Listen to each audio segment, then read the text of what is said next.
Salut à tous, content de vous retrouver pour cette nouvelle vidéo au potager. Et aujourd'hui on va se faire un test de terreau pour comparer les terreaux, une petite expérience au potager pour voir vraiment s'il y a un intérêt à avoir un terreau premier prix, terreau de grande marque ou un terreau pro.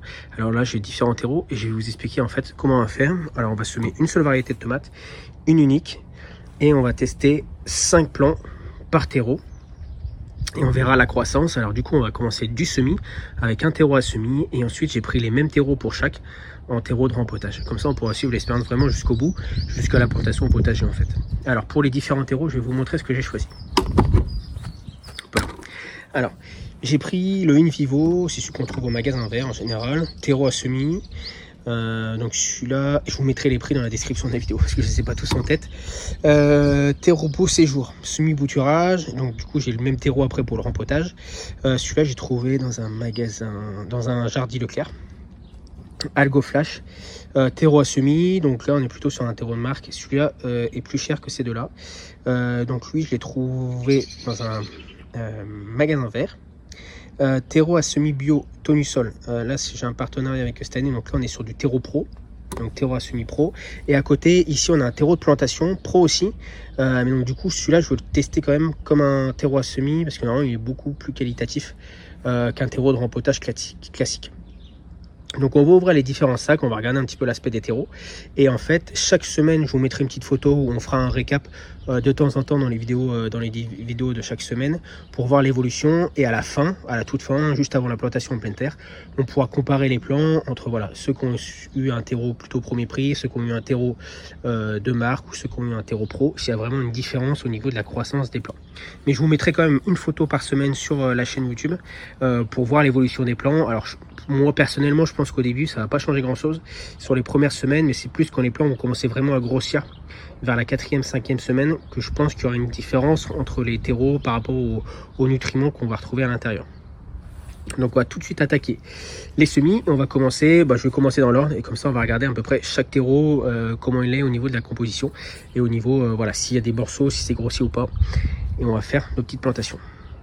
On commence avec le terreau Orgacine ici. Donc là on est sur un terreau, à la différence des autres qui n'est pas un terreau à semis, c'est un terreau de plantation, de rempotage. Donc là par contre on est sur un terreau pro. Niveau prix il est plus élevé que les autres, mais niveau qualité à première vue voilà, on a quelque chose d'assez sympa. Il y a assez peu de morceaux à l'intérieur, il reste assez fin quand même.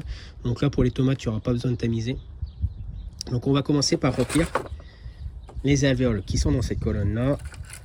Second terreau, donc là pareil on est sur un terreau pro, donc lui c'est le Tonusol, donc il est quand même plus fin que le premier terreau qu'on a vu tout à l'heure de rempotage, assez fin. Là il est un petit peu sec, donc lui on va le charger dans la deuxième alvéole ici. Le troisième terreau c'est le Algo Flash, donc lui on le mettra dans la troisième alvéole. Alors par contre celui-là j'ai trouvé qu'il était un petit peu sec, alors je sais pas si c'est le cas dans tous les sacs, mais voilà, au niveau du toucher il était vraiment sec. D'ailleurs on le voit à la couleur, il est beaucoup plus clair que les autres, donc voilà, il faudra l'humidifier un petit peu plus à l'arrosage. On passe au quatrième, alors je remets un petit peu la caméra à droite, ça c'est le beau séjour de Leclerc. Bon, ça a l'air pas trop mal visuellement, après avoir au niveau des nutriments ce que ça donnera sur la plante. En tout cas n'hésitez pas à me dire toujours en commentaire si vous avez des idées, si pour vous il y a une grosse différence ou si ça sera voilà, une différence assez minime entre les différents terreaux de plantation. Et là je viens de prendre le dernier pour l'espérance, donc là c'est le InVivo de gain vert. Alors justement je me suis posé la question en regardant, alors, je sais pas si on voit bien à l'écran, mais il est plus clair que les autres et en fait c'est parce qu'il y a du sable. J'ai regardé dans la compo, je viens de regarder et en fait voilà, on distingue bien, en fait il y a du sable à l'intérieur. Donc du coup celui-là il va dans la dernière alvéole et après j'ai plus qu'à semer les graines. Je vous montre la variété que je vais semer, donc c'est la tomate Sainte-Lucie, donc qui se rejoindra du coup la serre dans 8 semaines à peu près. On sera vers la mi-avril pour les plants. Donc voilà, j'ai semé toutes les graines et on se retrouve dans à peu près 10 jours pour un premier état d'avancement, je pense, à la levée. Mais bon, au début il ne devrait pas y avoir trop de différence. N'hésitez pas vous à me dire en tout cas si vous pensez, ce que vous en pensez pour l'instant. Est-ce que pour vous il y aura un écart, il y aura des grosses différences, pas vos a priori, Et comme ça, on pourra faire un petit bilan déjà à mi-parcours dans 4 semaines. Et puis un bilan final dans 8 semaines avant la plantation en serre. Allez, bonne semaine à tous et ciao ciao.